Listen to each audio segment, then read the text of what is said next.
Tunnel agrofarm nursery, Cheruvanchery. കൂത്തുപറമ്പിനടുത്ത കൈതേരി വട്ടപ്പാറയിൽ ലോറിയും കാറും കൂട്ടിയിടിച്ചു. കാർ യാത്രികരായ 3 പേർക്ക് പരിക്കേറ്റു. ഇവരെ തലശ്ശേരിയിലെ ആശുപത്രിയിൽ പ്രവേശിപ്പിച്ചു. ചൊവ്വാഴ്ച വൈകുന്നേരം 4:30ഓടെയായിരുന്നു അപകടം. കൂത്തുപറമ്പ് ഭാഗത്ത് നിന്ന് കണ്ണവം ഭാഗത്തേക്ക് പോവുകയായിരുന്ന ലോറിയും എതിർദിശയിൽ വന്ന കാറും കൂട്ടിയിടിച്ചാണ് അപകടമുണ്ടായത്. അപകടത്തിൽ കാറിന്റെ മുൻഭാഗം പൂർണ്ണമായും തകർന്നു.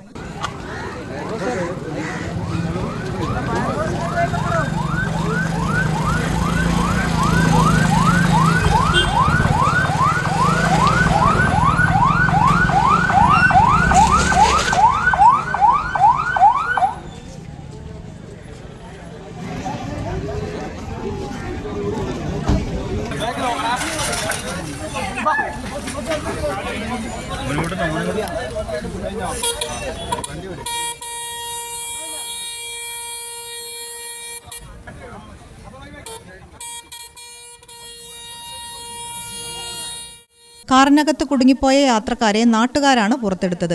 ആദ്യം കൂത്തുപറമ്പിലെ ആശുപത്രിയിൽ എത്തിച്ച ഇവരെ പരിക്ക് ഗുരുതരമായതിനാൽ തലശ്ശേരിയിലെ ആശുപത്രിയിലേക്ക് മാറ്റി. അപകടത്തെ തുടർന്ന് കൂത്തുപറമ്പ് കണ്ണവം റൂട്ടിൽ ഗതാഗതം അരമണിക്കൂറിലധികം തടസ്സപ്പെട്ടു. കൂത്തുപറമ്പ് പോലീസും ഫയർഫോഴ്സും വിവരമറിഞ്ഞ് സ്ഥലത്തെത്തിയിരുന്നു. കാറിൽ നിന്ന് ഓയിൽ ലീക്കായി റോഡിൽ പരന്നിരുന്നു. ഇത് ഫയർഫോഴ്സ് വെള്ളം ചീറ്റി നീക്കം ചെയ്തു. തുടർന്നാണ് ഗതാഗതം പുനഃസ്ഥാപിച്ചത്.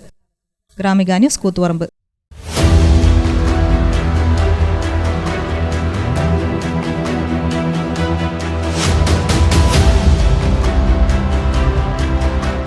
നിങ്ങളുടെ വീട് നിങ്ങളുടെ അഭിമാനം, ഒപ്പം ഞങ്ങളുടെയും. വീടും പരിസരവും പ്രകൃതിയുടെ വൈവിധ്യം കൊണ്ട് സമ്പന്നമാക്കാൻ tunnel agrofarm and nursery, Cheruvanchery. Bonsai, ornamental, exotic, indoor, outdoor fruit പ്ലാന്റുകളുടെ വിപുലമായ ശേഖരം. ലാൻഡ്സ്കേപ്പിംഗ്, ഡിസൈനിംഗ് ആൻഡ് ഗാർഡനിംഗ് രംഗത്ത് വിദഗ്ധരുടെ സേവനം. ഇനി നിങ്ങളുടെ പൂന്തോട്ടം മനസ്സുപോലെ മനോഹരം. The biggest nursery in Kannur district since 1997, approved by Government of Kerala.